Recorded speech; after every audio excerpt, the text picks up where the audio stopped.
მოგესალმებით. დღეს ჩვენ ვიწყებთ დისკუსიების ახალ ციკლს სახელწოდებით ქართული რესპუბლიკა. ჩვენი მიზანია, რომ ვისაუბროთ ქართულ რესპუბლიკაზე და მის ნამდვილ შინაარსზე. ჩვენ გვინდა განვიხილოთ არა მარტო პოლიტიკურ ჭრილში ქართული რესპუბლიკა როგორი უნდა იყოს, არამედ სოციალურ, მორალურ და კულტურულ ჭრილშიც და გვინდა ვისაუბროთ. მათ შორის გვინდა ვისაუბროთ თქვენ მაყურებელს. ამიტომ მოგესალმებით.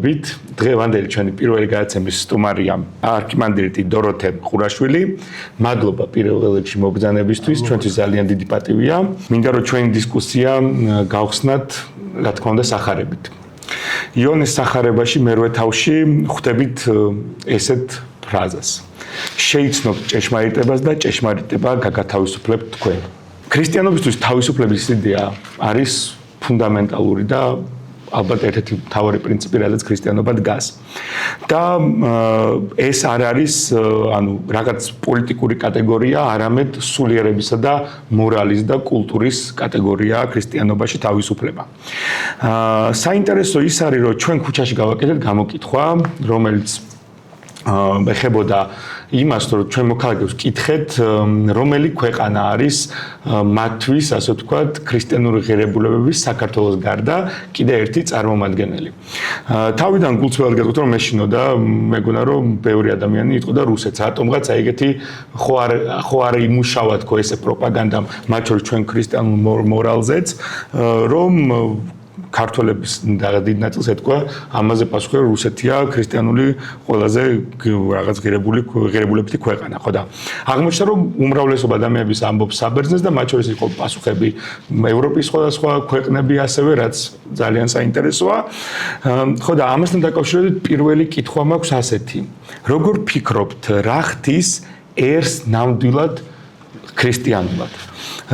სახელმწიფო არის ეს ხელისუფლება თუ უპირველეს ყოვლისა თითოეული ადამიანის დამოკიდებულება სიმართლისა, თავისუფლებისა და ღირსებისადმი. მოგესალმებით კიდევ ერთხელ. თქვენ იოანეს სახარებით დაიწყეთ და ერს რა ხდის ქრისტიანად ეს არის ყველაზე მთავარი საკითხი და მე გეტყვით, რომ თქვენ რითაც დაიწყეთ, ის არის ზუსტად სწორი. შეიცანით ჭეშმარიტება და ჭეშმარიტება გაგათავისუფლებთ თქვენ. ანუ ქრისტე ამბობს, რომ მე ვარ ჭეშმარიტება, ანუ მე ვარ სიმართლე. აქვე აღნიშნავ, რომ სიტყვა ჭეშმარიტება არის სპარსული და სპარსეთში კიდევ ერთ-ერთი კუთხის არის ეს სიტყვა და სომხურში დღესაც პირდაპირ გამოიყენება და ჩვენ მხოლოდ მით გამოვიყენებთ რაღაც მაღალის აღსანიშნავად. სინამდვილეში ეს ნიშნავს სიმართლეს, მართალს. აი მართლმადიდებლები ვართ. ანუ მართალის შეცნობა და მართალი გზაზე დგომა არის ერთადერთი ხსნის ერთადერთი, ვიტყოდი ერთადერთი, არა ერთ-ერთი, არამედ ერთადერთი გზა. ამიტომაც ამბობს, რომ შეიცანით ჭეშმარიტება და ეს ჭეშმარიტება არის თვითონ ქრისტე. აი ხა ჭეშმარიტების შეცნობას რა ჭირდება? მაგალითად, რასაც ხედავ, რომ დაინახო ის ისე არ არის. აი თვალით რო ხედავ, გონებით უნდა დაინახო, რომ ის ისე არ არის. აბა როგორ არის? აი მაგალითად ჩვენ ყველას გვაქვს ნათქვამი რომ ზე ამოვიდა. ასევე გვაქვს ნათქვამი რომ ზე ჩავიდა. მაგრამ გონებამ დაინახა რომ თვალი ხედავს რომ ზე ამოდის, მაგრამ გონება ხედავს რომ ზე არ ამოდის. არამედ დედამიწა ბრუნავს. აი ეს არის ჭრედა. ეს არის გონებითი ხედვა. ანუ გონებითი ხედვა არის უფრო აღმატებული და ქრისტე გონებითი ხედვით უნდა დაინახო. თვალით შეუძლებელია ღმერთის დანახვა. ანუ ქრისტემ თავის მოციქულებს ბოლოს უთხრა, რომ მე ვინც დამინახა, მან მამა დაინახაო. მოციქულებიც ესე იგი ვერ ხედავდნენ. ანუ გონებრივი ხედვა არ ჰქონდათ ჯერ. და აი ახლა მინდა გითხრათ ერთი საინტერესო რაღაცა, რომ აი ყველა თქვენთაგანმა იცით, რომელია ძველი აღთქმა და რომელია ახალი აღთქმა. ხო იცით? რა თქმა უნდა. რომელია და ახალი აღთქმა? სახარება. ახლა მე გეტყვით ისეთ რაღაცას, რაც შეიძლება გაგიკვირდეთ. და სახარება არ არის ახალი აღთქმა. ძველი აღთქმა ნაწილი. დააკვირდით ახლა აღთქმა რა არის? აღთქმა არის შეპირება. ქრისტე რო ამბობს, რომ ეს არის სისხლი ჩემი, ეს არის ხორცი ჩემი ახლისა აღთქმისა, ეს არის ახალ შეპირებას გიდებთ მე თქვენ. და სახარება მაგალითად ქრისტეს დაბადება, ქრისტეს ცხოვრება და ქრისტეს ჯვარცმამდე ეს ეკუთვნის ძველ აღთქმას. როცა ქრისტემ თქვა ჯვარზე აღსრულდა, აი დასრულდა და აღსრულდა ძველი აღთქმა. ანუ ძველი შეპირება.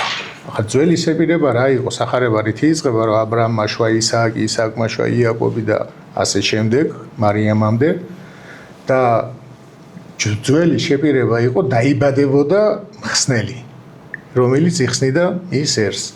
აი ეს ძველი შეპირება, რომელიც იყო ძველი კი არა, ერთადერთი შეპირება იყო, სანამ ქრისტე ახალს არ დადებდა, ეს ერთადერთი შეპირება აღსრულდა ქრისტეს დაბადებით. ესე იგი, ქრისტე რო დაიბადა, მან ხომ ის შეპირება აღუსრულა, რაც 60-ში. ესე იგი, ის შეპირებაა, ხო? ანუ გამოდის ძველი. ის შეპირება და როდესაც ქრისტე ჯვარს ართმევს, აცვეს ბოლო სიტყვა, სანამ ესე წერია, რომ თქვა აღსრულდა და განუტევა სული. აღსრულდა და ფარდა კრეცაბმელიო საკურთხევლის ძველი ეკლესიის კრეცაბმელი შუაში გაიყო. აი იქ დაიწყო ძველის და ახალის გაყოფა. ეხლა ძალიან საინტერესოა რა არის ახალი აღთქმა. ეხლა ა ブラ ამი, ისააკი და ყველა ღვთისმშობელი იოანე და ყველა მონაწილეობდა ძველ აღთქმაში, ხო? ანუ მხსნელის მიღებაში. რაც აღუთქვა ღმერთმა, რაც დაპირდა, შეუსრულა. მაგრამ რა დაპირდა ჩვენ, რა არის ახალი აღთქმა? ანუ ახალი აღთქმა ხა ჩვენ წიგნს ვეძახით, მაგრამ წიგნი კი არ არის ახალი აღთქმა. ახალი აღთქმა რა არის ახალი აღთქმა? აღთქმა რა მოგცა, რა დაპირდა? აი ეს რაც დაპირდა ქრისტემ, შეასრულა ქრისტემ თუ არა? და შეასრულა. მოლოდინი კი არა გვაქვს, არამედ დღესვეა შესრულებული და რა არის ეს? პირველი რაც მოციქულებს დაპირდა. ახალი აღთქმა, ახალი ხელშეკრულება არის ის, რომ მე მომკლავენ და აღსგები. ანუ სახარება ხო არის ჯვარცმის ჩათვლით და ჯვარცმის შემდეგ. აი ჯვარცმის ჩათვლით ეს იყო ძველი აღთქმა იმ გაგებით, რომ ყველასთვის განკაცდა, ყველა შეეძლო მისი დანახვა.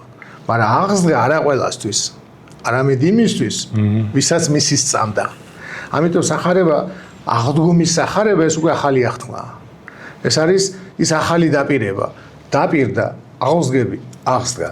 ასევე დაპირდა, რომ მე მოგივლენთ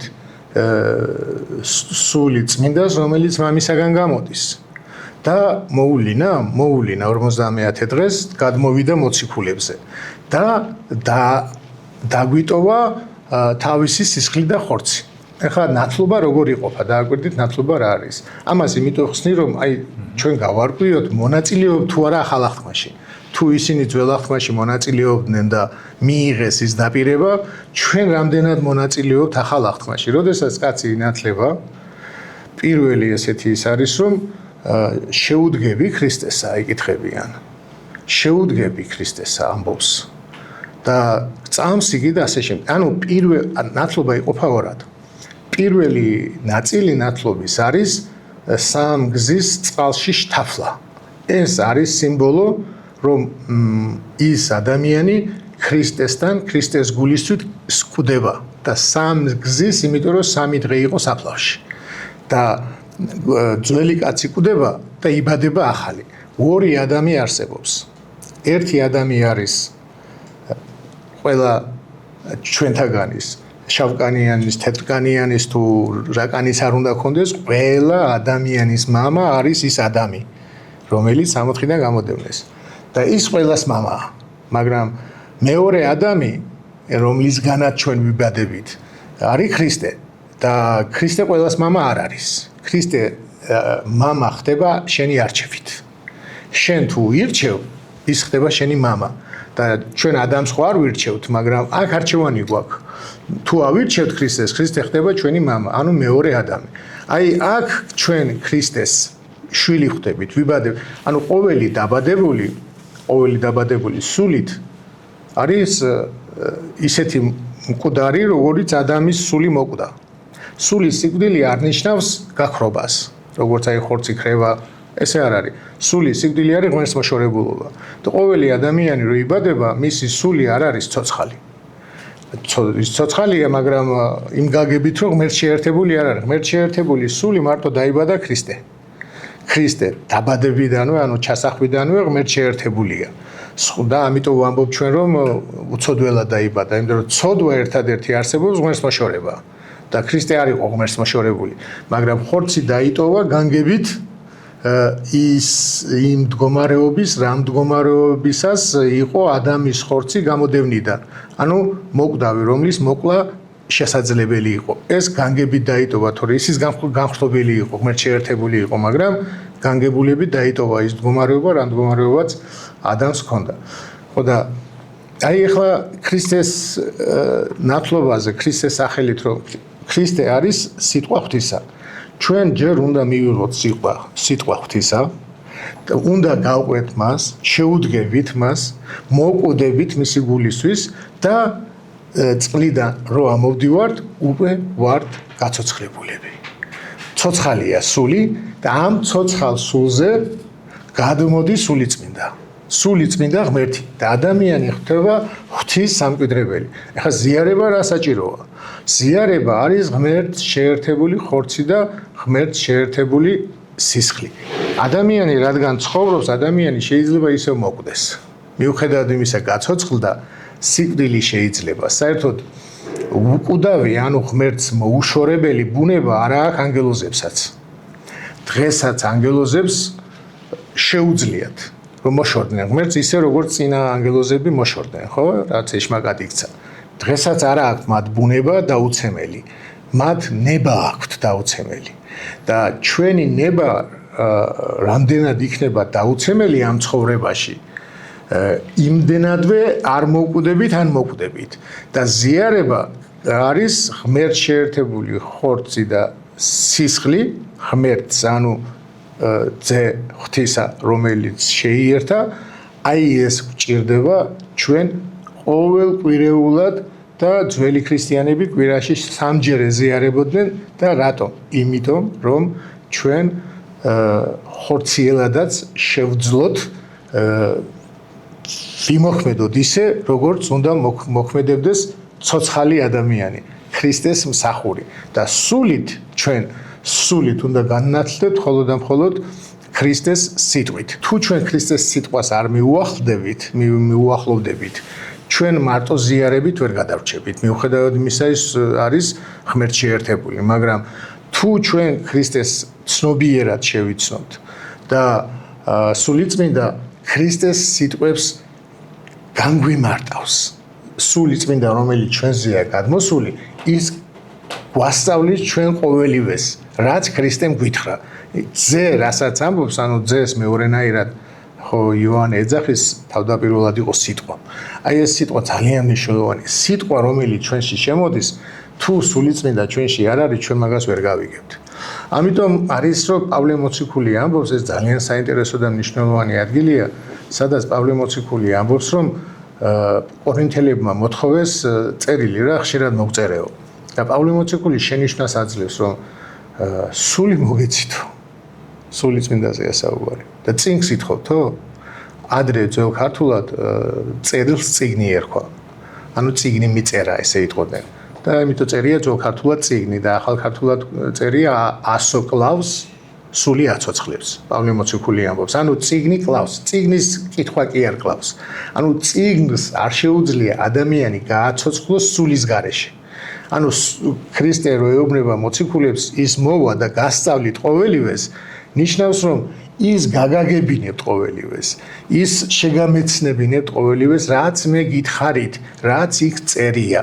ამიტომ აუცილებელი არის რომ დავასყნა ახალ აღთმაში, ანუ ქრისტეს ახალ შეპირებაში თუ გვინდა მონაწილეობა, ნათელს ვიღებთ, სული მკვიდრდება და ვეზიარებით. ხო, იქნებ გამერაც თქვენ თქვით დავაზუსტებით ჩემ შეკითხვას. საბოლოო ჯამში ყველაზე დიდი მნიშვნელობა აქვს შინაარს და არა ფორმას, ხო?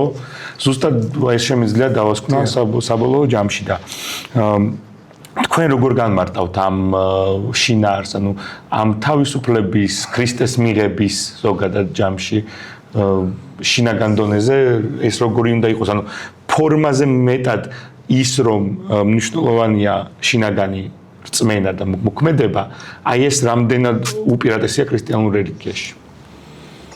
ფორმები იქნებიან, ჩვენ ამას მაინც ვერ შევეწინააღმდეგებთ. ყოველთვის იქნება ფორმა მოვალეობიდან გამომდინარე. აი მაგალითად არსებობს პროტესტანტული სწავლება, სადაც ამბობენ რომ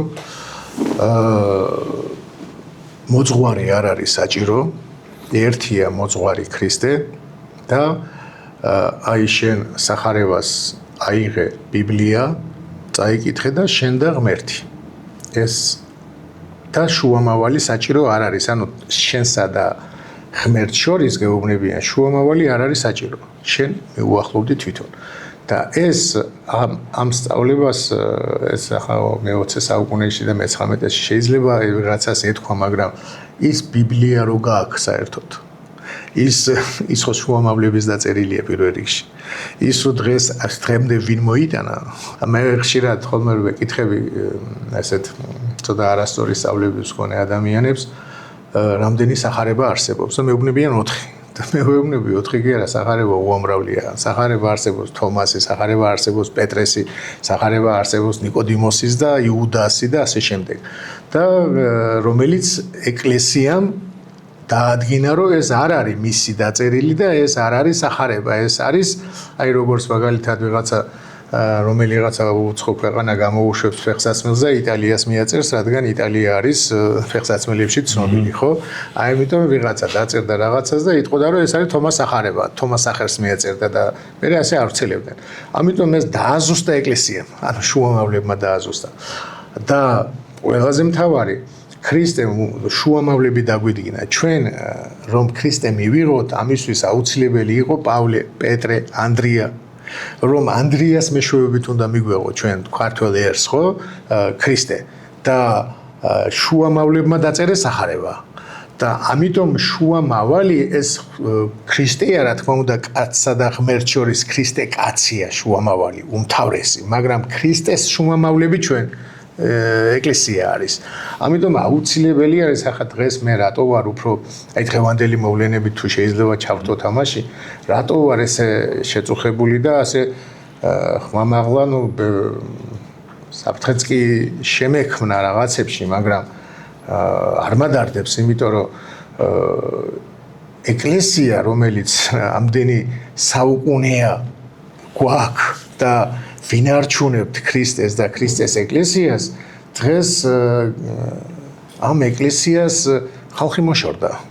და ეკლესიამ თავისი მეცადინეობით ხალხი მოიშორა და აი ზოგიერთები წერენ ხოლმე, რომ პირადში ძალიან ბევრი უცხო ადამიანები, რომლებიც ეხლა გავიცანი და რომლებიც აი აქტივისტები არიან და ასე შემდეგ, როცა ჩემს გადაგებას ან წერილს ან რაღაცას რო უსმენენ, მეუბნებიან წერენ პირადში, შენ დამიბრუნე ეკლესიისადმი რწმენა. ზოგი მწერს, რომ მე ღმერთს ვერავე ვერ წამართმევს, მაგრამ ეკლესიიდან წამოვედი და ანუ შეუძლებელია ღმერთი შეინარჩუნო თუ იმ რატო დავიწყე იმ ახალ შეპირებაში თუ არ მონაწილეობ. თუ არ მონაწილეობ ქრისტეს შეპირებაში, იმიტომ რომ იმაში მონაწილეობა არის გადასარჩენი.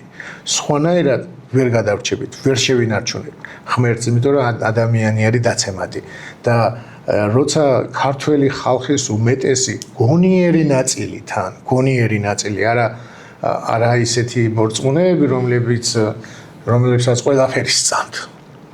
ვისაც ყველაფრის სწამს ის ურწმუნოა. არამედ ის გონიერი ნაწილი, რომელიც აზროვნებს, რომელიც ფიქრობს, აი ეს ნაწილი მოაშორეს ეკლესიას. იმიტომ რომ შეუძლებელია ეკლესია გინდოდეს ადამიანს, თუ ის ეკლესია არ იბრძვის შენი ერის შენი თავისუფლებისთვის. ანუ მე ვალდებული ვარ შენი თავისუფლებისთვის ვიბრძოლო სიტყვით, რა თქმა უნდა. და როცა შენს თავისუფლებას და შენი ქვეყნის თავისუფლებას იცავ, მე ვალდებული ვარ დაგიდგე და გითხრა, უბრალოდ გითხრა მართალი ხარ. მეტი შეიძლება ვერაფერი ვერ გავაკეთო, მაგრამ გითხრა, მართალი ხარ. ვინც სამშობლოს იცავს. ილიას იდეა რითი იწყება? რაზეა ილიას იდეა თლიანად დამყარებული? პირველი წერილი მზავრის წერილები რო არის, აი პირველი იდეა რა არის? ჩვენი თავი ჩვენ უნდა გვეყუდნოდეს, ხო? ანუ ქრისტე ღმერთმა ადამიანს მიცა ყველაფერი და უთხრა ამას გააკეთებ, ესე იქნება. ანუ მას მიანდო საკუთარი თავი. ღმერთს რო ადამიანისთვის არ მიენდო საკუთარი თავი, მაშინ არ იქნებოდა ადამიანი თავისუფალი. და ჩვენ თავი ჩვენ უნდა გვეკუთვნოდეს ღმერთმა, ჩვენ მოგვაკუთნა ჩვენი თავი და ვიღაცებს უნდათ რომ ჩვენ არ ვიყოთ ჩვენი თავის პატრონი და ვიღაცებს უნდათ, ვიღაცებს რა რუსეთს უნდათ უკვე ასეული წელია რომ ჩვენ მან გმართოს მას ვეკუთვნოდეთ და ჩვენ გვინდა რომ ჩვენი თავი ჩვენ გვეკუთვნოდეთ. ეხლა რაც შეეხება თავისუფლებას ერთი კარგ ადამიანს, ერთი ფილოსოფოსი რომ რა არის თავისუფლება. თავისუფლება არისო ცარიელი ეზო, ცარიელი სკამი და ცარიელი ფურცელი. ეს არის მოცემულობა. ეს არის, ანუ ადამიანის სრული თავისუფალი არ არის, ადამიანს მოცემულობა გააჩნია. მაგრამ ამ მოცემულობას როგორ გამოიყენებს?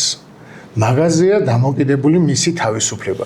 ამ ცარიელ ეზოში რას დარგავს, ამ ცარიელ სკამზე ვის დააჯენს და ამ ფურცელში რას დაწერს, ეს ადამიანზეა დამოკიდებული და ეს ადამიანს უნდა ეკუთვნოდეს.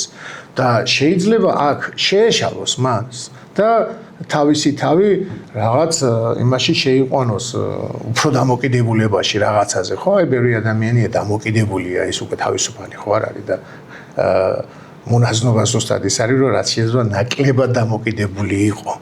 და შეიძლება შეეჩალოს, მაგრამ ისაკ ასური ამბობს, რომ ძალიან საინტერესო სიტყვებს თავისუფლებაშიო ბევრი იღუპებაო, მაგრამ თავისუფლებაში რო იზრდება ისეთი დიდი მონობაში არასოდეს არ გაიზრდებაო. ამიტომ ჩვენ აი თავისუფლებაში ამ ერს რო გათავისუფლებს, შეიძლება ბევრ შეეჩალოს და რაღაცა თავის დაიზიანოს, რა თქმა უნდა, ეს მოყვება თავისუფლებას, მაგრამ თავისუფალი, აი ეს ახალგაზრდები ხა თავისუფლებაში დაბადებულები, რა ვიცი, აი გენიოსები არიან, მოაზროვნეები არიან. აი ვერ შეეკამათები იმ პრინციპებში, რა პრინციპებიც მათ აწუხებთ და რა ახარებთ და რა უნდათ, იმიტომ რომ ჭეშმარიტებაზე დგანან, გესმით? ამიტომ აი მე ვფიქრობ, რომ ჩვენი ერი უკვე თავისუფალია, ეს წარმავალია. მთავრობა რასაც აკეთებს, აუცილებლად შეწყდება, აუცილებლად წარმავალია და რატომ? იმიტომ რომ ერი უკვე განთავისუფლებულია. გონიერი თაობა მოდის და თავისუფალი თაობა მოდის. თქვენი სახით და სხვების სახით, რომლებიც იქ არიან და ნუ ჩემი თაობაც არის თქვენთან, მაგრამ ჩვენი წინა თაობები არ არის და ეხლა ხან ერთი ახალგაზრდა ამბობდა რომ მოусმინე და მოხუცებიო თითქოსო ისე გახდნენო რომ რაღაცა უსარგებლო ადამიანებად გახდნენო ჩვენს ქვეყანაშიო და ეს მაწუხებსო და ეს რამ გამოიწვია ეს არის ყველაზე მთავარი იმიტომ რომ ჩვენი მოხუცები ფაქტიურად ზოგი კომუნისტია ზოგი კომუნისტის შვილი ან ზოგი კომუნიზმშია გაზრდილი და პატიოსნება ღირსება შერჩათ მაგრამ აი თავისუფლებაში არ უცხოვრიათ. აი ეს ახალგაზრდები ხო თქვენ რომ დაბერდებით. თქვენ რომ დაბერდებით, ყველა ახალგაზრდასთვის საჭირო იქნებით. იმიტომ რომ თავისუფლებაში ნაცხოვრები მოხუცი სულ სხვა ვიდრე კომუნიზმში ნაცხოვრები მოხუცი. მამა დოროთე, აი ერთი მომენტი მენიშნა თქვენი საუბრიდან, როცა თქვით რომ ეს თავისუფალი ეზო სადაც შენთვის უნდა მიიღო გადაწყვეტილებები. თავისთავად ტოვებს სივრცეს იმისთვის, რომ მათ შორის დაუშვა შეცდომაც. კი. მაგრამ შეცდომას რომ უშვებ, ამაზე პასუხისმგებელი ხარ შენ და ისევ ადამიანთან დავბრუნდი. ადამიანის ერთ-ერთი, ასე ვთქვათ, პირველი ცოდვა ის არისო, რომ მან დაუშვა შეცდომა, ასე ვთქვათ, ცოდვა ჩაიდინა და როცა პასუხი მოეკითხა, თითქოს პასუხისმგებლობას გაექცა, ხო? ხშირად მახსენდება ხოლმე ეგ, მათ შორის ჩვენ საზოგადოებასაც რო უყურებთ და ჩვენ თავსაც როცა უყურებთ ადამიანები, ალბათ ყველას მოსვლია ეგეთი ქონია ეგეთი წუთები. ხო და მეც ვფიქრობ, რომ რაც უფრო მეტად თავისუფალი ვიქნებით ახლა, მართალია შეცდომები შეიძლება დაუშვათ და ეს გამორიცხულია სხვაგვარად მოხდეს, მაგრამ იმ შეცდომებზეც უნდა ვეცადოთ, რომ უფრო მეტად ვისწავლოთ და თუ კი შეცდომის გარეშე გავიზრდებოდით, ალბათ შეცდომით მათ შორის უფრო მეტად გავიზრდებით და იმ გზას, რასაც დავადგებით, უფრო მტკიცე იქნება და კიდე მინდა აი შუამავლებთან დაკავშირებით ესეთი აზრი მომივიდა თავში წევან. თქვენ აღნიშნეთ, რომ შუამავლობა აუცილებელია იმისთვის, რომ აი ეს ჭეშმარიტება და ღვთის სიტყვა მივიდეს ადამიანამდე, რომელსაც თუნდაც არ აქვს იმის რესურსი დრო უბრალოდ, რომ სახარება იკითხოს ან განათლდეს ამ მიმართულებით და ასე შემდეგ და აი მე მახსენდება ყველას გვაქვს გულში საქართველოს ოქროს ხანა, ხო, ის მთელი 100 წელზე ცოტა მეტი, როცა ჩვენმა კულტურამ, ჩვენმა სახელმწიფომ მიაღწია ისეთ ხარისხს და ისეთ სიმაღლეებს, რომელიც სამწუხაროდ ჯერ არ განმეორებულა და იმ დროისთვისაც იყო ალბათ ერთ-ერთი ყველაზე საუკეთესო და გამოსარჩევი, მაგრამ ამას რა უძღოდა წინ? მართალია ბევრი რამე, თუმცა მე ესე ვხედავ. ამას წინ უძღოდა მათ შორის ის აზროვნება და ის სულიერი მდგომარეობა, რომელიც თავისთავად განათლებასაც გულისხმობს, რომელიც შექმნა აი ქართლმა სასულიერო პირებმა, იქნებოდნენ მთაწმინდელები, გიორგი მთაწმინდელი, იოანე და ექვთიმე ათონელები და მანამდე გრიგოლ ხანძთელი და ასე შემდეგ. ანუ მათი შუამავლობით ის აზროვნების დონე, კულტურა, ასე ვთქვათ და ცხოვრების წესი, რომელსაც ისინი მიჰყვებოდნენ და რომლის მაგალითებიც იყვნენ, მგონია, რომ თავისთავად გავრცელდა იმ ადამიანებზე, ვინც მაშინ მმართველები იყვნენ და მე დიდი ეჭვი მაქვს, რომ ჩვეულებრივ უბრალო ადამიანებზეც და აი ამ წინწასული, ასე ვთქვათ, უფრო განათლებული, უფრო ძლიერი საზოგადოების მეშვეობით, მიუხედავად ბევრი დაბრკოლებისა, მოვედით იქამდე, რომ შესაძლებელი გახდა დავითს შეექმნა მაშინდელი სახელმწიფო, ან თამარ მეფა იმ საქართველოში, რომელშიც მეფობდა, იმიტომ რომ იქ თუ არ იქნებოდა ეგეთი წინა მოსამზადებელი, ასე ვთქვათ, ეტაპები, ხო? ალბათ რთული იქნებოდა და ისევ კონსტანტინე გამსახურდია მახსენდება, რომ როგორ აქვს უბრალოდ არ მახსოვს ნათქვამი, მაგრამ იმას კი არა აქვს მნიშვნელობა მათ შორის ვინ არის მმართველი, არამედ ის, ვისაც მართავენ. ამიტომ ის თუ როგორი სახელმწიფო გვექნება, ჩვენზეც არის დამოკიდებული და მათ შორის დიდი როლი აქვს შუამავლებს, ამ შემთხვევაში სასულიერო პირებსაც და ჩვენს ეკლესიას. მე ეკლესიაზე კიდე მინდა დაუბრუნდე აი სახელმწიფოს და ეკლესიის მიმართებას მათ შორის. როგორი უნდა იყოს, როგორი იყო და რაღაც მაგალითები ახლაც გვაქვს, არ მხოლოდ საქართველოსი, არამედ თუნდაც საბერძნეთს. ხო, ალბათ თუნდაც ბოდიში მეც დავამატებ, რომ თუნდაც იმ კონტექსტში, რომელზეც თქვენ დღევანდელ მოვლენებზე საუბრობთ, სახელმწიფოს როლი ისტორიულად რა იყო? თუნდაც ადრე და რა უნდა იყოს წინამძღვრში დღეს რაც არის იმისგან განსხვავებული, ეგეც ძალიან მნიშვნელოვანი იქნება, რომ ალბათ გაგვიმარტოთ როგორი უნდა იყოს სახელმწიფო საერთოდ და რა დამოკიდებულება უნდა ქონდეს მას, როგორც ერის და ეკლესიის მიმართ. პირველი თაირი ადამიანი შეიძლება შეცდომა დაუშვას და цаრიელი ეზო რო თქვით. ეს კარგად არის ასახული უცხოების შვილის იგავში. ერთი უმცროსი შვილი, რომელიც ითხოვს თავის წილს და მიდის და მერე გონს მოდის, როცა ყველაფერს დაკარგავს, წერია გონს მოდის. აი ეს არის ძალიან მნიშვნელოვანი სიტყვა, გონს მოსვა და ეს არის სინანული. აი ჩვენი სინანული ქართული სიტყვა არ არის კარგი თარგმანი, ეს მეტანიედან არის თარგმანი, რაც იქ ნიშნავს გონებით რომ მობრუნდე. რაღაცადღაც ხო გონებით მიდის ადამიანი, იარეთ ნათელს, სანამ ნათელია თქვენთან, ხო? აი გონება მიდის, გონება დადის, ფეხით სიარულს კი არ ნიშნავს, გონებით სიარულს ნიშნავს, რომ ნათელში იაროს გონება. და აი მობრუნდით, მოინანიეთ, რომ ამბობს ქრისტე. მობრუნდით, ანუ გონს მოდით. ეს არის სინანული, გონს მოსვა. და ეს მოვიდა გონს ცოდვის შემდეგ. მოიქ არ არის ხა ისეთი ცოდებები, მაგრამ ძმა ამბობს, რომ იმაში დახარჯაო ეს მეძავებში და იმაში თავისი მთელი ის. და ის გონს მოვიდა და ძმა, რომელიც იყო სულ მამასთან, ის შეწუხებული დარჩა ბოლოს. და რამ შეაწუხა, რომ ეგონა რომ მე სულ შენთან ვარ და შენ ჩემთვის არაფერი არ მოგიცი. ეს იქ იგავში მაცხოვარი ამას ამბობს ებრაელ ერზე უფროსი ძმა, იმიტომაც არისო ისინი ღმერთს ემსახურებოდნენ, მაგრამ არ მიიღეს ქრისტე. შეწუხდნენ ქრისტეზე. და წარმართები, რომლებიც მართლა ეს ღორების სალაფავს ჭამდნენ, ყველა გულს მოვიდა და გახდნენ ქრისტიანები. ამიტომ აი დღეს ეს ჩვენს ეკლესიაში რო ვთქვათ, შიგნით ძალიან ბევრი მორწმუნეა, რომელიც ეზიარება ეკლესიურია, მაგრამ აი საერთოდ არ არის აზრზე. ბევრია ესეთი და პირიქით მას გონია რომ სწორად არის და დევნის იმას, ვინც ცოტა სხვანაირად ასრულებს. და ეს არის კატასტროფული მდგომარეობა ჩვენს ეკლესიაში, რომ ადამიანები, რომლებიც ეკლესიურები არიან, უფრო ნაკლებად აზროვნებენ, ვიდრე ადამიანები, რომლებიც ეკლესიურები არ არიან.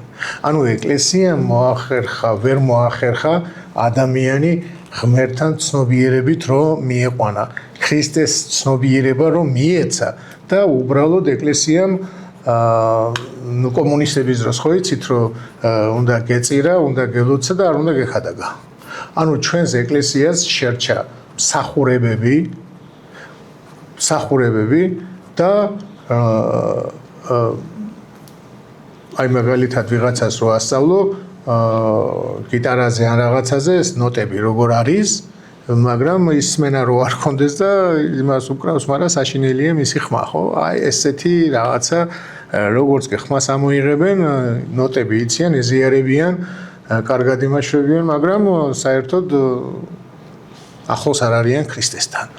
და ვინც ქუჩაშია, რო ესაუბრები ლამის მე ვამხელ ჩემს თავს არცოდნაში რაღაცებში. იმდენად განათლებულები არიან. საერთოდ რელიგია როგორ არის, იცით, აი მუსიკას რო შევადაროთ, აი კარგი უცხოური მუსიკა, სიმღერა. მაგალითად ბიტლები. ვინც ინგლისური იცის, ის როცა უსმენს და თან უყვარს, ხო ეს მუსიკა.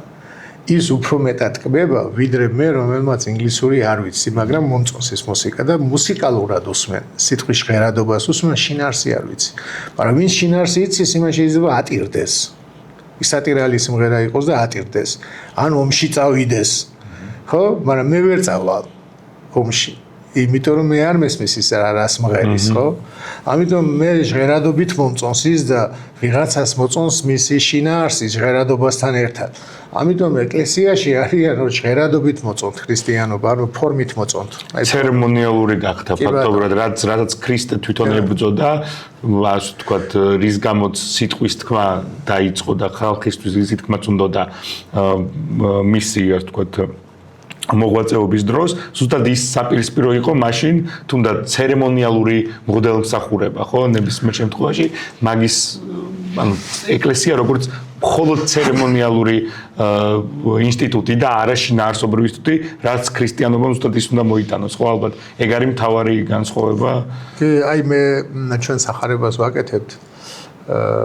ანუ თარგმნით განმარტებით, კი არ განმარტავთ, არამედ სიტყვას ვამბობთ, თუ ერთი წერია, ჩვენ შეიძლება 3 დავწეროთ, იმისთვის რომ აზრი გასაგები იყოს და ესეთი ერთი საინტერესო ადგილი აღმოაჩინე, რომელიც მეც სხვანაირად მესმოდა.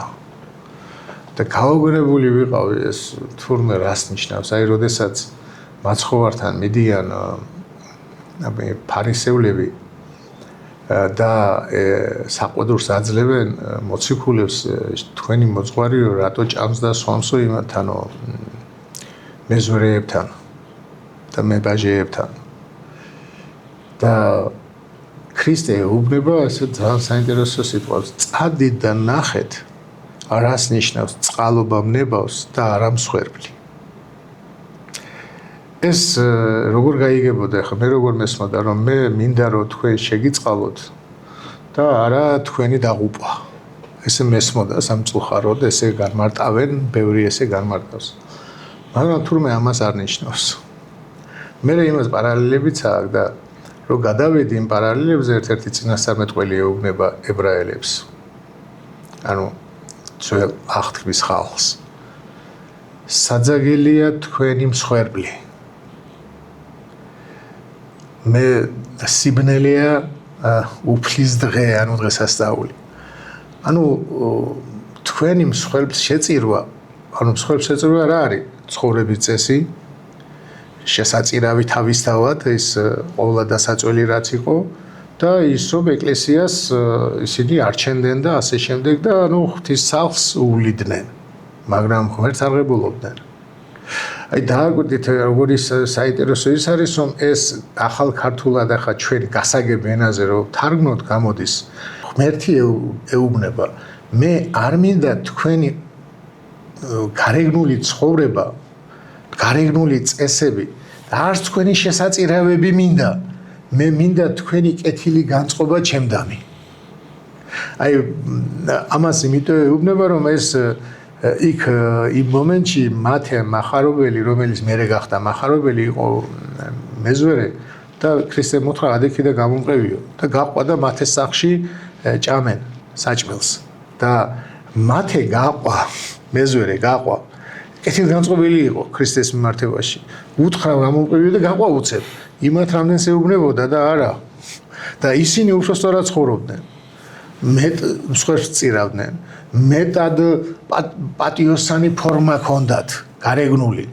და ასე შემდეგ ანუ ცხოვრების წესი მათეზე უკეთესი ჰქონდათ და მათეს აყვედრიან და ქრისტე ეუბნება რომ მე მათეს კეთილგანწყობა უფრო შევიწირე ანუ ჩემდამი რო კეთილგანწყობილი ვიდრე თქვენი ეს მთელი რიტუალები და აი დღესაც იგივეს გვეუბნება აი იქ ქუჩაში ახალგაზრდები აღმოჩნდნენ რომლებიც თქვათ რომ ვიტყვი რაღაცას ქრისტეს იმით და სწორს და თან ისეც რომელიც მათ აინტერესებს ავტომატებულები არიან და აი გვიყვარს ღმერთი იძახიან და ეკლესიამ ზოგიერთი მათგანი იმის გამო რომ შარვლით დადის გააგდო იმის გამო რომ ტატუ აქვს გააგდო და ანუ გარეგნული ხორციელი რაღაცების გამო ხალხი გაყარეს. ყველაზე ცუდი ის არის რომ ეს მიდგომა პირდაპირ გადადის საზოგადოებაზე და საზოგადოებაც იწყებს ამ ფორმით შეფასებას და არა შინაარსით. ზუსტად აქ მგონია ჩვენ რასაც ვკარგავთ ახლა და რაც მე პირადად მაწუხებს როგორც ადამიანს რომელიც ხვდება ამას რომ ეკლესიამ ის შინაარსი დაკარგა რის გამოც მე მინდა რომ ვიყო ეკლესიის წიაღში ხო ანუ ის უნდა იყოს ასე ვთქვათ შუამავალი ჩემსა და ღმერთს შორის და ის ფორმით კი არ უნდა იყოს მხოლოდ რა თქმა უნდა მე გეთანხმები თქვენ როგორც აღინიშნეთ რომ ფორმა მნიშვნელოვანია და ნებისმიერ შემთხვევაში საერთოდ უფორმობაზე ჩვენ არ ვსაუბრობთ ფორმა მნიშვნელოვანია და აუცილებელია მათ შორის რაღაცა ფორმალიზებული ინსტიტუტები მაგრამ ყველაზე მნიშვნელოვანია ის სიტყვა რომელთაც შენ მეუბნები და ზუსტად თუნდაც სახარების მიხედვითაც და ისედაც ფორმაზე უფრო მეტი ყურადღების გამახვილება ხო არ გვაბრუნებს ბიბლიურად ისევ იგივე ის გზაც ხო არ უნდა გავიაროთ ხელახლა ჩვენც როგორც ქრისტიანებმა რომ აი ამ ცოდვებისგან განთავისუფლდეთ იმიტომ რომ ფორმისგან პირველ რიგში შინაარს შესვლა და შემდეგ ფორმა ეს უნდა იყოს და არა ფორმა და შემდეგ შინაარსი აი მე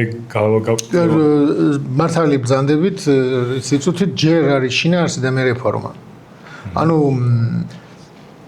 თუ ანტონ დიდი წავიდა უდაბნოში და ქონდა ერთი შესამოსელი მარტო და ისიც დახეული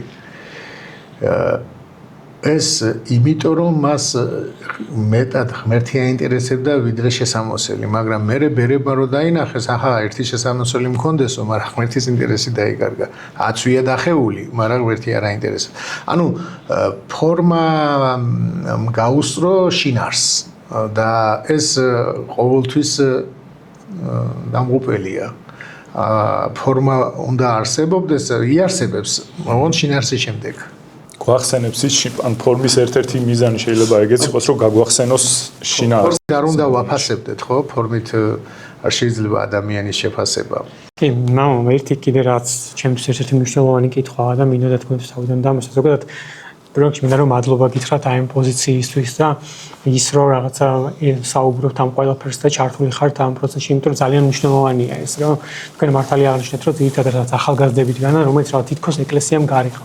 ამ დროს ეს ის თაობაა, რომელიც რეალურად ქრისტიანმა მშობლებმა გაზარდეს უკვე შინაარსს ხო რაღაც ჩვენ ტაძარში დავდიოდით რაღაცა დროულად რაღაც მოგუნათლეს და რაღაცა გავიზარდეთ ამ გარემოში და ანუ როგორც არ უნდა რაცხავდეს რაღაცა პროპაგანდა ამ ადამიანებს ჩვენთვის ქრისტიანული სულიერი ფასეულობები ძალიან მნიშვნელოვანია და ძალიან გულდასაწყვეტია აი ამ ადამიანების პირადად ჩემთვის რომ აი ეკლესიამ თითქოს აი რაღაცა მივატოვა და იქ სადაც რაც ყველაზე მეტად ხარდაჭერას უცა ბოროტებას ებრძვი თითქოს ის დარჩა რაღაცა ისიც კი გიპირისპირდება რაღაცეებში და აი ესეთ დროს ძალიან მნიშვნელოვანია ის ყველაფერი, რასაც თქვენ აკეთებთ და რასაც საუბრობთ.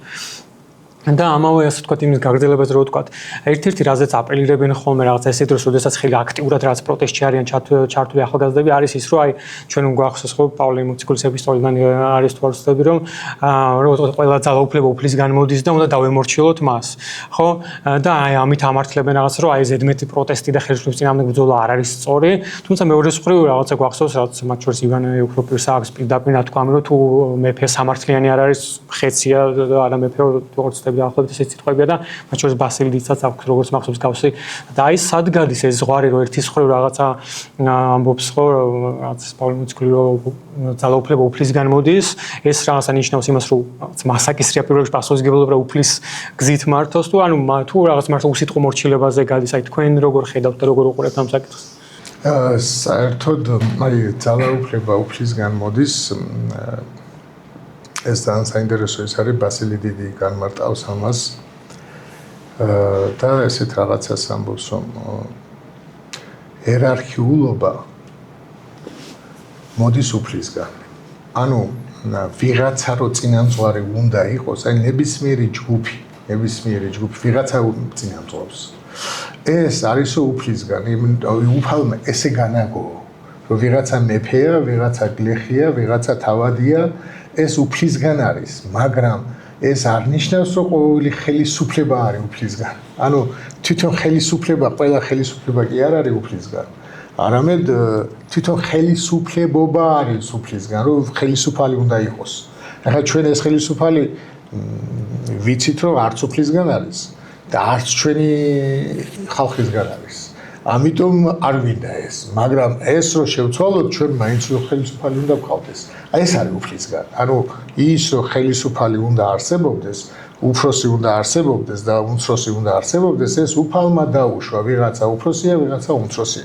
ამას ამბობს პავლე მოციქული და არა იმას, რომ ხელისუფლება ყველა ვინც ხელისუფლებაშია ღვთისგან არის ჩვენ ისეთი ტარვალი მეფეები გვაქვს ნანახი ის ღვთისგან შეუძლებელია ყოფილიყო და არც ეს არის ღვთისგან მაგას ვამტკიცებ მე რომ არც ჩვენი მთავრობაა დღეს არც ღვთისგან არის არც ერისგან არის ამიტომ ერთმა მომცა ისა აი თქვენი ისა შენიშნა რა ესეთი ღვთისგან არისო ის ისაო და თვითონ არის აფხაზეთიდან დევნილი. და მე უთხარი რატო წამოხვედი, რატო არ ხარ აფხაზეთში მეთქი, რატო არ აღიარებ მეთქი იმ მთავრობას? არ არის მეთქი ღვთისგან? ის არ არის მეთქი ღვთისგან, რატო? ისო არა, ის თუ არ არის, ესე იგი თუ უშვებ რომ ერთი შეიძლება არ იყოს სხვა აპრიორი აუცილებლად არ იქნება. ხო და ამიტომ ამ სახელმწიფოებრიობა რაღაცა წესები არსებობს. ჩვენ მით უმეტეს დემოკრატიული ქვეყანა ვქვია, ხო? სახელმწიფო არის დემოკრატიული. დემოკრატიული სახელმწიფო სათაჯერმა ნათქვამი შეუძლებელია სუვერენული იყოს. ანუ იმ წესებს უნდა ექვემდებარებოდეს, რა წესებს ექვემდებარება დემოკრატიული პრინციპები და ზუსტად იმას ეუბნებიან ისინი, რომ აი ეს უსამართლობა, რაც საქართველოში ხდება და აბსოლუტურად თვითონაც იციან რომ სამართლოები არიან თვითონაც ამას ხედავენ რომ მთელი პროკურატურა უსამართლო გახდა მთელი სასამართლო უსამართლო გახდა ამას ხალხი ხედავს მაგრამ არ აინტერესებთ ხალხის აზრი იმიტომ რომ ძალაუფლება ხალხისგან არ აქვს დიახ და ამ დროს აი მე ვთვლი რომ როდესაც აი უსამართლობას ხედავ ქვეყანაში ქრისტიანის ვალდებულებაა რომ ამას შეეწინააღმდეგოს და შეებრძოლოს და არა ის რომ აი რა უყოთ ეს არის ძალაუფლება არის და უნდა დავემორჩილოთ ხო ქრისტიანობისთვის ჩვენ მართლმადიდებელ ქვეყნებს არ გვაქვს გამოცდილება დემოკრატიულ ქვეყანაში ცხოვრების. არა გვაქვს ეს გამოცდილება სამწუხარო. ამიტომ რაღაცა უცხო ხილი გონია, თორე სინამდვილეში ყოველგვარ მონარქიულს და ყველანაირ იმპერიულს, მონარქიულს ჯობია დემოკრატიულ ქვეყანაში იცხოვროს მართლმადიდებელმა ქრისტიანმა. იმიტომ რომ თუ ქრისტიანს გაათავისუფლებ აი კომუნისტებმა რა გააკეთეს ქრისტიანობა მოუგეს არა იდეით, არამედ ტყვიით. ანუ ქრისტიანობას ჩახშობა, მართალი ქრისტიანობის ჩახშობა შესაძლებელია მხოლოდ ტყვიით. ანუ მოწამეებით, რომ კლავენ მთლიანად ვერ ჩაახშვეს, მაგრამ ანეიტრალებენ ქრისტიანობას და ეს გააკეთეს კომუნისტებმა. თუ ქრისტიანობას, მართლმადიდებლობას ტყვიით არ შეებრძოლები, ქრისტიანობა ისე გავრცელდება, როგორც არასოდეს. როგორც იმდანად ისეთი ჭეშმარიტება ერთმა ძველმა მღვდელმა მაჩვენა ესეთი დღესასწაული იყო და ცხვარი უნდა დაგვეკლა და მამაო დავპატიჟეთ ერისკაცი ვიყავი მე და ძალიან უყვარდი და დიმიტრი მერხო და დიმიტრი მოდიო რაღაცას გაჩვენებო რა რატო ქვიაო ქრისტიანებსო ცხვარიო. ხო და ცხვარი იყო მიბმული და სულ იმას შვებოდა რა იძახდა რა ქვია ამ ცხვრის იმას და მოკლედ არ ჩერდებოდა რა ეს ხარი ბალახიც ხონდა ყველაფერი დაუყარეთ არ ჩერდებოდა და აიო ხო ხედავ თავისუფალი რო არისო არ ჩერდებაო ეხლა განახებოდა აი ქეჩოთი აიყვანა დასაკლავად მიყავდა ხმა არ ამოუღია ქრისტიანია სანამ თავისუფალიაო სანამ მას საუბარი შეუძლია აი ესე არ უნდა ჩუმდებოდესო და თუ დასაკლავად მიყავთო მაშინ როგორც ქრისტე თავს არ იმართლებდა იქ უკვე გაჩუმდა ქრისტე აი ესე შენს გაჩუმდიო მითხრა თუ დასაკლავად წაგიყვანესო მაგრამ თუ შენ თავის ანუ დემოკრატიაში იმდენად თავისუფალია ადამიანი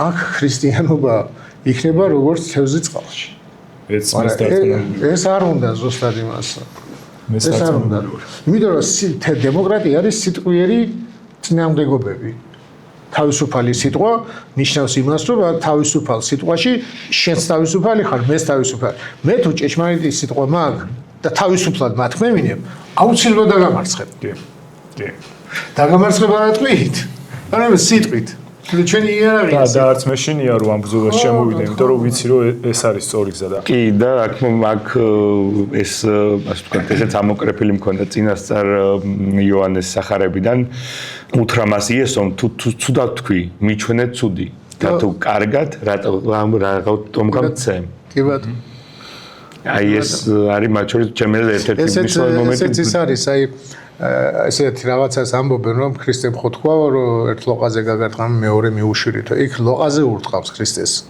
და ქრისტე ეუბნება რატომ ირტყამო და როცა პასუხი არ მიიღო მე გაჩერდა ანუ ჩვენ არ ნიშნავს იმას რომ დავდუმდეთ და პასუხი არ გავცეთ როცა გვირტყამენ მაგრამ თუ იქ უკვე აზრი არ აქვს იქ უკვე დუმდები და საერთოდ ამ ლოყის გარყმაზე მინდა გითხრათ რომ იმდენად არასწორად არის გაგებული მტრის სიყვარული ლოყაზე გარტყმა ანუ მეც და თქვენს პირადად ყველა ანუ ქრისტიანობა არის რელიგია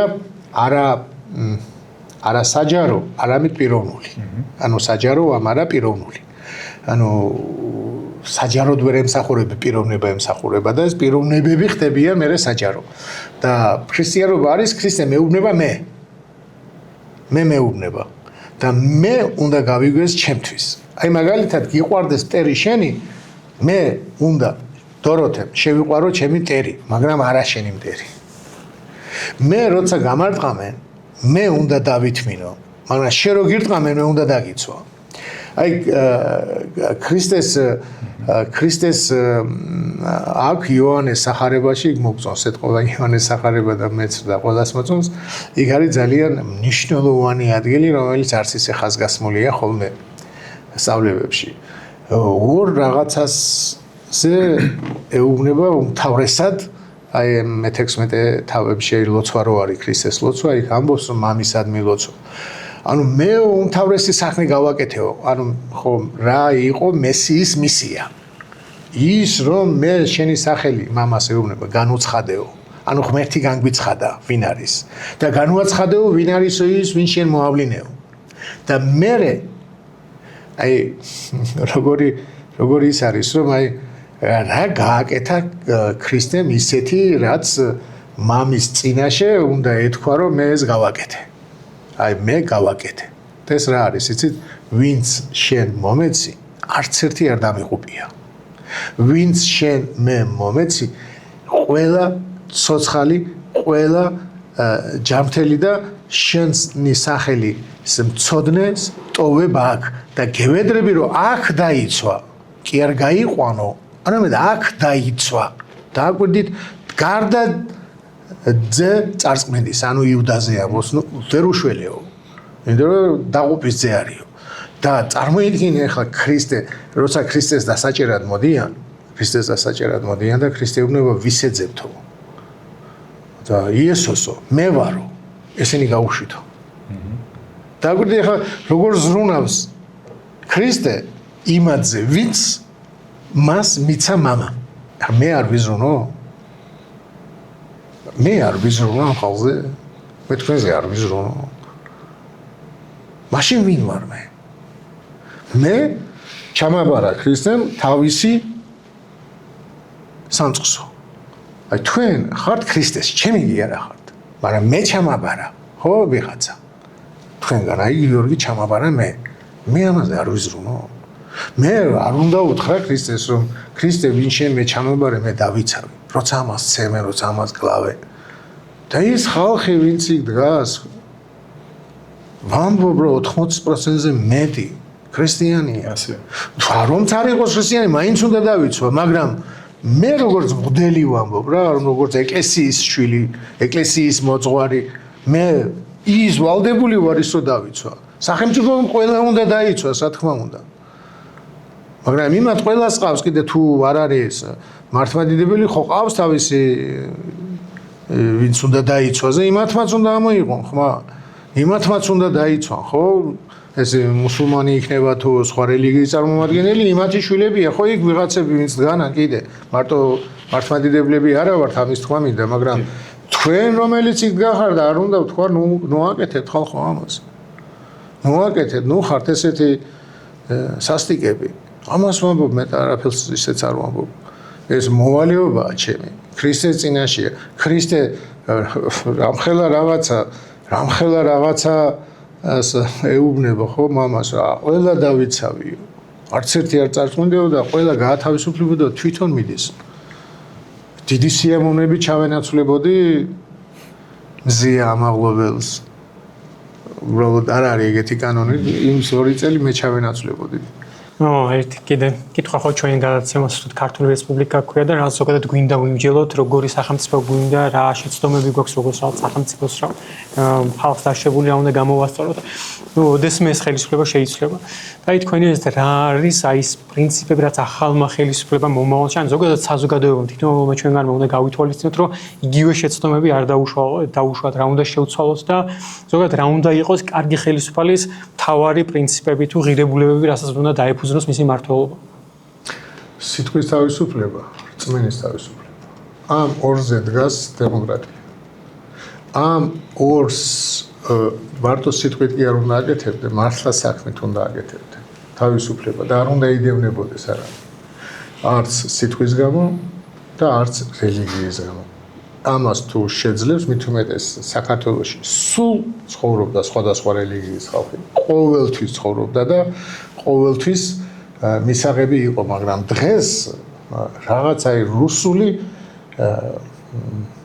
როგორც აი ებრაელები ჩვენთან ყოველთვის ჩვენ ძმები ვიყავით რუსეთში ესე არ იყო ხო მაგრამ მე რუსული შემოდის აი მაგალითად ვიყავი იტალიაში და იტალიელი ხალხი ფეხზე დგებოდა რომ გავდიოდი მეუბნებოდნენ მართლმადიდებელი ხარო კურთხევას ითხოვდნენ და მეძახდნენ მოსეს მე მივხვდი მოსეს რატომ მეძახდნენ რომ ჩვენს რეალობაში მართლმადიდებლობაში მოსე იხატება უწვეროდ მიხელანჯელოს აქვს აი ესე ჩემ მერობა მწვერები ისეთი მოსე სკანდაგება მე მგონი და წვერებიდან გამომდინარე მეძახდნენ მოსეს და უნდოდა ჩემთან სურათის გადაღება. ახლა იტალია ხო კათოლიკურია. მაგრამ ნახე როგორ პატივსცემენ. ახლა ჩვენთან კათოლიკე მღვდელს ვინმე მოიქცევა ესე? არ მოიქცევა. რაღაცა მტერი გაგვიხდათ. ეს არ არის ჩვენი, ეს რუსულია. ეს არა ჩვენ ესე მტრად არ თვლიდით. ეს რუსული იმპერიალიზმის ნაწილი და იმპერიის შეხედულებიდან გამომდინარე დაინერგა ეს თორე რუსული იმპერიალიზმი ყოველთვის იყო დაპირისპირებული დასავლეთთან, დასავლურ ცნობიერებთან დაპირისპირებული იყო. და ახედან გამომდინარე ეს არის ჩვენს დაგვაპირისპირა როგორ შეიძლება ეხლა ეს მთავრობა რო იძახისო deep state-იაო ევროპა, აი როგორ შეიძლება ამას ქართველი ამბობდეს. ანუ ხო 100% დარწმუნებული ხართ რომ ამას ქართველი არ იტყოდა. მე დარწმუნებაც ეს ხელისუფლება ამბობს უმრავლესობა რავი ქრისტიანის ქართველის თუ არა აქ მშობ საქართველოს მოქალაქის არ უნდა ამბობდეს და ვერც იტყოდა და აი მაგიტომაც მოვიყვანე ის გამოკითხვა აი თავში რო გავაკეთეთ სპეციალურად მართლა გულწრფელად მაინტერესებდა საზოგადოება როგორ ირეკლავს ამ მესიჯს მაგრამ როდესაც უსვამ ზუსტ კითხვას რომელიც შინაარსიდევს ის საზოგადოებას გულში რაც უდევს იმ პასუხს გცემს მათ შორის პროპაგანდის საბედნიეროდ პრობლემა ის არის რომ ძალიან რთულია მორალურად შეცვალო მოკლევადაში ადამიანები. გრძელვადაში ისტორიულად ჩვენ გვაქვს ეს ნანახი.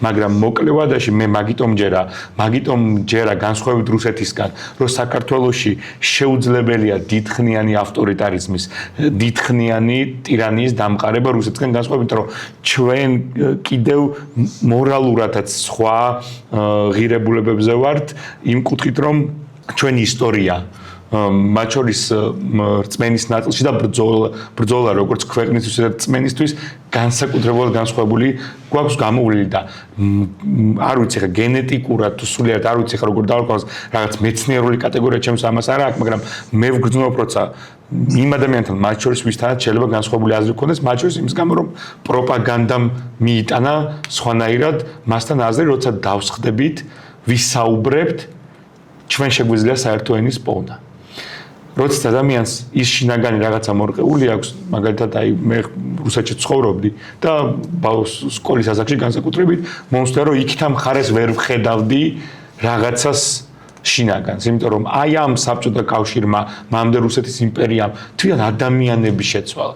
მე იმის არ მჯერა რომ ადამიანს თავითვე უნდა რომ ვიღაცა ახალ ადამიანს ქმნიდნენ. ხო, შექმნეს ფაქტობრივად, მაგიტომ რომ ის შეცვალეს და მაგიტომაც, როდესაც აი ეს კითხვაც დავს, ისე კითხვას უბრუნდები, მაგიტომაც მე ვთვლი, განა მე რუსი როგორც რუსი არ მომწონს. არა, მე ის სისტემის შედეგად ჩამოყალიბებული ადამიანები უმრავლეს შემთხვევაში სამწუხაროდ არიან აი მორალს გამოსვლა და ჩემს რუსეთი ვერანაირად ვერ იქნება ქრისტიანობის ამსახველი, იმიტომ რომ იმ რუსულმა ეკლესიამ შეუწყო ხელი მათ შორის რუსული იმპერიის დროს დღესაც რომ ის ადამიანი გამოეშიგნა მაქსიმალურად და цаრიელი ეს თქვა დაეტოვებინა რაღაცა სახელმწიფოს რაღაც ჭანჭიკი როგორც რუსები იტყოდნენ და აი ეს ვერ მოახერხა ვერც საბჭოთა კავშირმა საქართველოში ვერც რუსეთის იმპერიამ აი ეს მაიმედებს მართლა დღევანდელ ბრძოლაში მე ესე ვხედავ მე ესეთ რაღაცას ვადარებ ხოლმე რა გააკეთა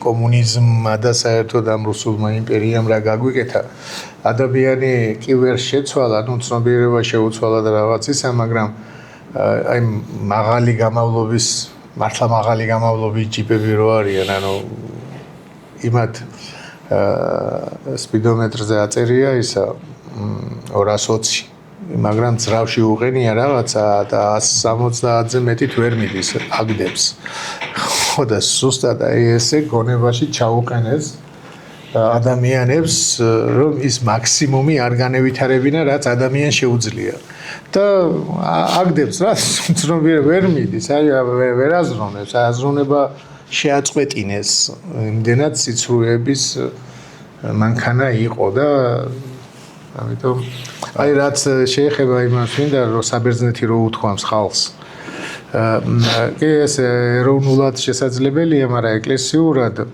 დღეს მართლმადიდებლობის სადარაჯოზე უფრო კონსტანტინოპოლი დგას ვიდრე თვითონ საბერძნეთი კონსტანტინოპოლს დიდი ეპარქიები აქვს ევროპაში და ამერიკაში და მღვდელმთავრები და ძლიერი განათლებული მღვდელმთავრები ყავს და სწავლებითი ფორმით და იმით უფრო კონსტანტინოპოლი დგას სადარაჯოზე და ამიტომ არის რუსეთი რო დაეჯახა. საერთაშორისო ამერიკაში მართლმადიდებლობა საკმაოდ იკრებს მე მგონი ძალას. შეიძლება ისეთ მასშტაბებში არა როგორც სხვა ქვეყნებში სხვა რელიგია, მაგრამ აქედან რასაც ვაკვირდები, უფრო და უფრო მეტი ადამიანი ინტერესდება.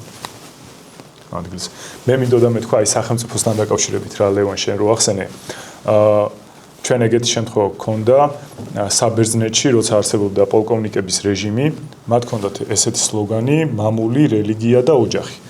და რაღაც პერიოდის განმავლობაში მართავდნენ და ყველანაირად ცდილობდნენ, რომ ეკლესიაზე მოეპოვებინათ გავლენა, ნიშნავდნენ და ცდილობდნენ დაენიშნათ მაღალი იერარქიის სასულიერო პირები თავად და ნუ რასაც აკეთებდნენ, ცდილობდნენ, რომ ყველგან იქ ქონოდა ხალხს აღქმა, რომ ეს რეჟიმი და ის ეკლესია ერთი და იგივეა და ავტორიტარული ბოროტი რეჟიმი. სამწუხაროდ დიდი გავლენა მოახდინა ამ სასულიერო პირებზე, რამდენადაც ჩემთვის ცნობილია, თუმცა იქაც იყვნენ ადამიანები, ვინც განუდგნენ და ეწინააღმდეგებოდნენ აი სახელმწიფოს მხრიდან ეკლესიის აი ასეთ დაქვემდებარებას და მე მინდა უბრალოდ ხალხმა იცოდეს და მე დარწმუნებული ვარ ამაში, რომ რაც უფრო მეტად შეეცდება სახელმწიფო ასეთი გავლენა მოიპოვოს ეკლესიაზე, გრძელვადიანად ეს ყველაფერი სამწუხაროდ ისევ და ისევ ჩვენს ეკლესიას დააზიანებს და მე ერთი ქართველი როგორც ჩვენი ეკლესიის დიდი გულშემატკივარი მინდა რომ ეს ასე არ მოხდეს.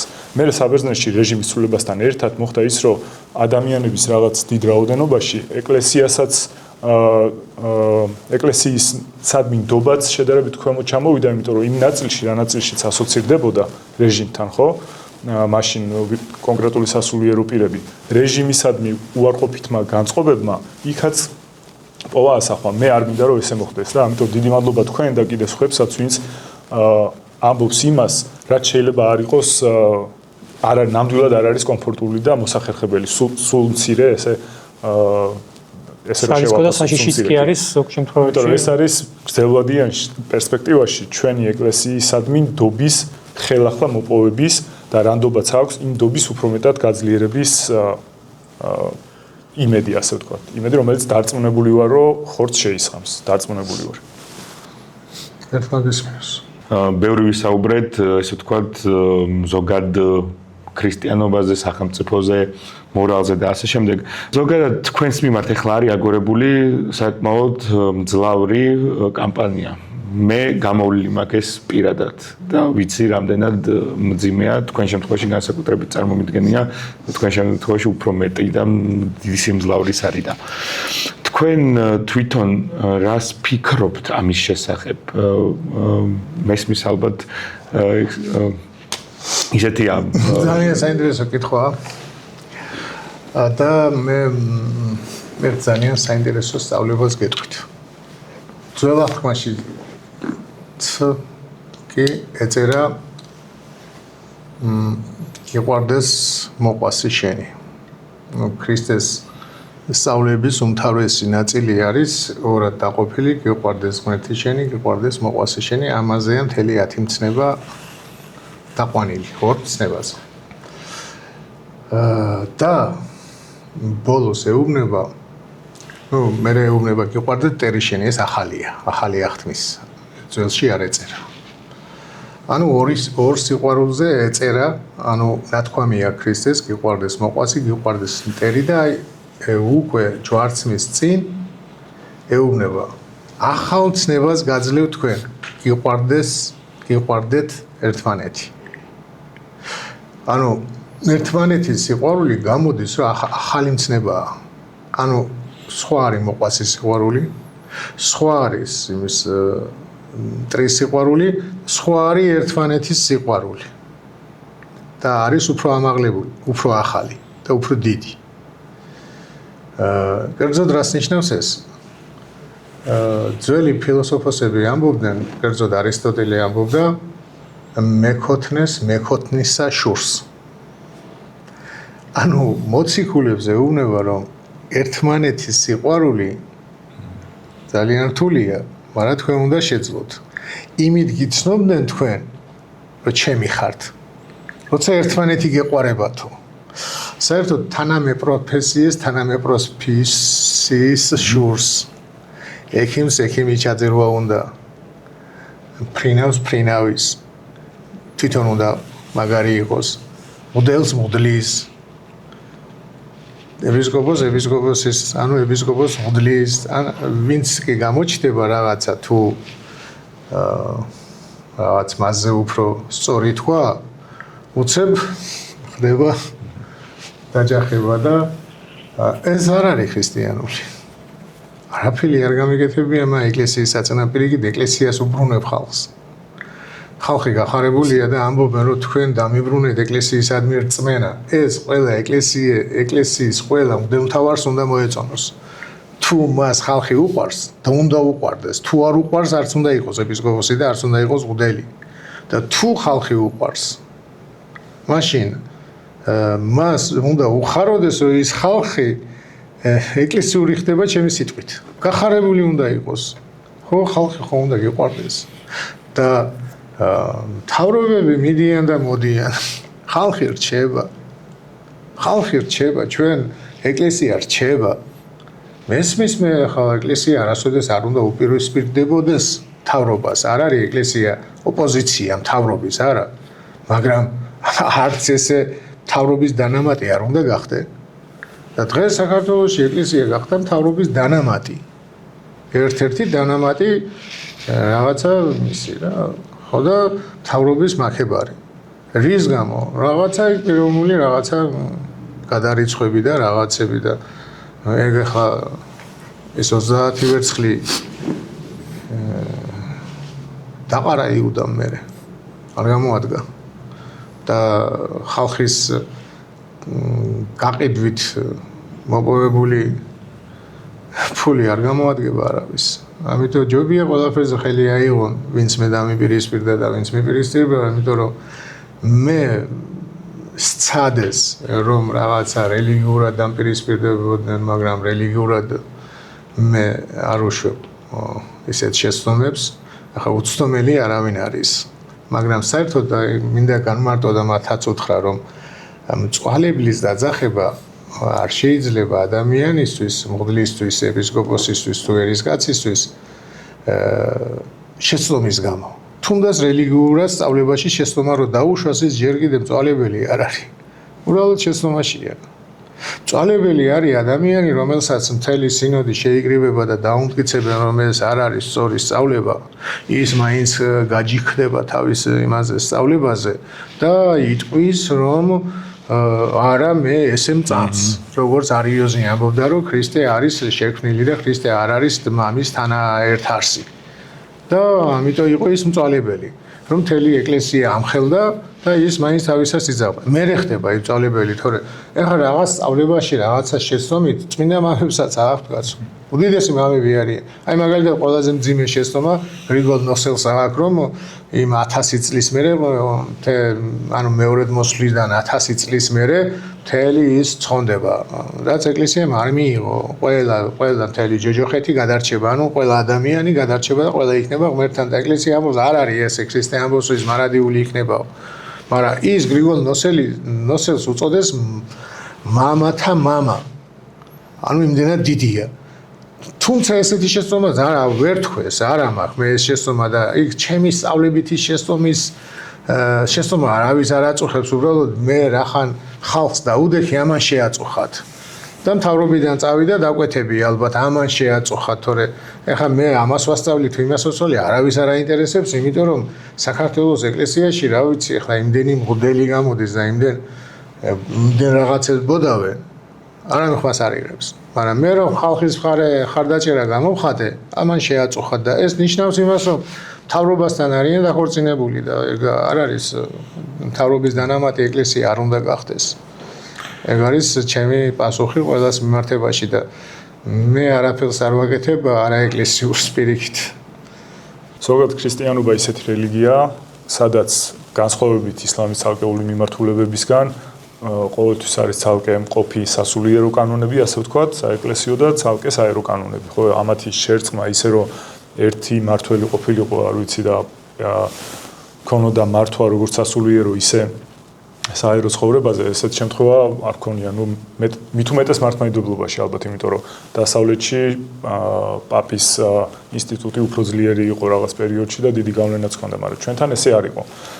და მე კითხვა წეღან შევეხეთ კიდეც არის როდის შეიძლება ჩაერიოს მათ შორის ეკლესია საერო ცხოვრებაში და მე მახსენდება ხოლმე და ჩემმა მეგობარმაც გამახსენა ჩვენ შემთხვევაში ეგეთი შემთხვევა იყო როცა გრიგორ ხანძთელი ჩაერია მეფის ქმედებებში მაშინ როცა მან ისეთი ნაბიჯები გადადგა რაც ზნეობას უპირისპირდებოდა და არ იყო უბრალო მოვლენა ასე ვთქვათ რა და მე ასე ვხედავ რომ დღესაც მათ შორის ეს უკვე არა უბრალოდ პოლიტიკური ვითარებაა არამედ ხშირ შემთხვევაში ცალკეულ ადამიანებთანაც გვიდგება ხოლმე ხო ეს ზნეობრივი საკითხი და მე ვფიქრობ რომ აი ამ საკითხში და აი ესეთ წამებში ჩართვა ალბათ არათუ გამართლებული არამედ მიზანშეწონილიც არის და პირიქით ასეც უნდა ხდებოდეს.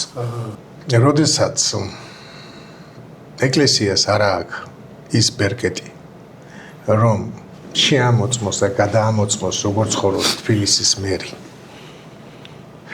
როგორც ხოროს ჩვენი პრემიერი რას აკეთებს იქ ეს ჩვენ ეს არ გვაქვს ჩვენ მათ ცხოვრებას არ ვაკონტროლებთ ესმით ამიტომ ის გრიგოლ ხანძთელთან რაც ხდება ეს იყო მეფე აკონტროლებდა იმას ეკლესიას მაგრამ ეკლესიაც აკონტროლებდა მეფეს ეხლა ჩვენთან პირიქით ხდება სახელმწიფო აკონტროლებს ეკლესიას და ვინ ის კრებსები რო გამოვიდა ვინ ვის წანწეავს ამას აკონტროლებს და კრიმინალს არ აკონტროლებს და მღვდლებს აკონტროლებს რისთვის რომ მერე კომპრომატი გაუკეთოს და დააშინოს და მოიმსახუროს ხო ეს არის აი ამას ნაგავი ადამიანის მეტი არ გააკეთებს და ვინც ეს გააკეთა და ის მთავრობა რომელიც ამას აკეთებს ესენი ნაგავები არიან აი პირდაპირ ამ სიტყვის მნიშვნელობით ვინც აი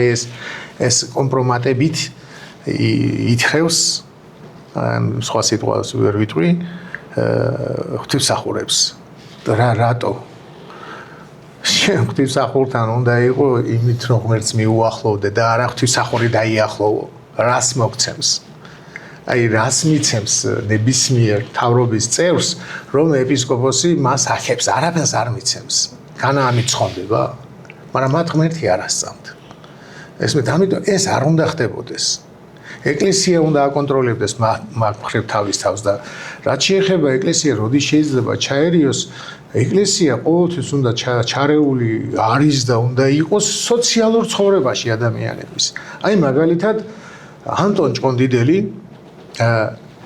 ბავშვს არ უნათლავდა ეკლესიაში არ უშვებდა არ აზიარებდა იმ აზნაურებს რომლებიც ტყვეებს ყიდნენ ძალიან კარგი ეს არ არის ჩარევა აი ანათემას გადაცემდა და საერთოდ მღვდლებს უგზავნდა რომ მათი შვილები მოენათლათ რომლებიც სხვის შვილებს ყიდნენ მე მგონია თავისუფლად შეიძლებოდა ესეთი მიდგომა გავრცელებულიყო იმ მოძალადეების მიმართად რომლებმაც ადამიანები პირდაპირ აქციაზე ცემეს და კარგი სამართლებრივად გავიგეთ რომ ვერ დაისაჯნენ იმიტომ რომ ვერ არ დაისაჯნენ იმიტომ რომ ეს ხელისუფლების ესეთი ნებაა მაგრამ ეკლესიას მაგალითად შეეძლო ეს პოზიცია დაეჭირა და ეს ეკლესია შეეძლო ეთქვა რომ ამას და ამას ეკრძალება ზიარება შეიძლება იმისთვის ზიარება არაფერს არ ნიშნავს მაგრამ ხალხი გაიგებდა რომ იმათ წინააღმდეგია ეკლესია ხალხი გაიგებდა რომ ეკლესია მათ მხარეს არის კი მაგრამ სიტყვაზე რო გითხრათ იმათ ისინი ვინც მოძალადები არიან მე ყველაზე დიდ ქართველობას და დიდ ქრისტიანობას იჩემებენ ხოლმე სადმე სუფრაზე რო დაჯერებენ ყველაზე დიდი კალათარი უჭირებთ ტაძარში ასეა მაგის ფული აქვთ ჩემი მაგალითიც მათ შორის მზიასაც უკავშირდებოდა იმიტომ რომ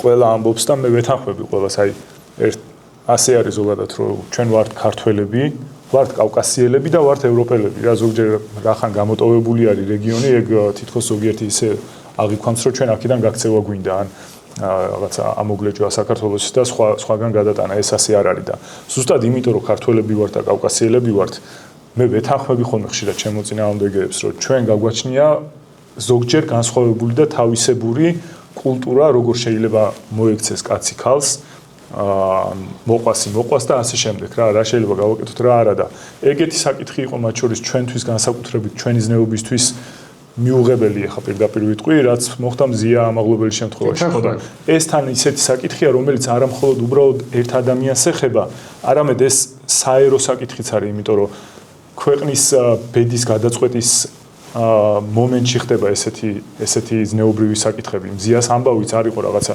ერთი ცალკეული ადამიანის და მეორე ცალკეული ადამიანის ამბავი, რომელსაც საქართველოს არ იცნობს და რაღაცა განყენებულად არ მოხდარა.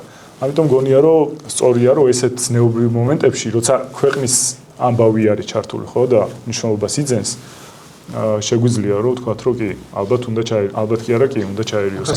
სუფრებზე ისინიც ახლა სუფრა ახსენა რამდენჯერ გამიგია რომ როცა ორი ვაჟკაცი ერთმანეთს ეჩხუბებოდნენ, ხალი მანდილს ჩააგდებდა და შეჩერდებოდნენ და მზიამ მანდილი ჩააგდო და მოკლეს ცემაში და კლავენ რა იმაში ხო.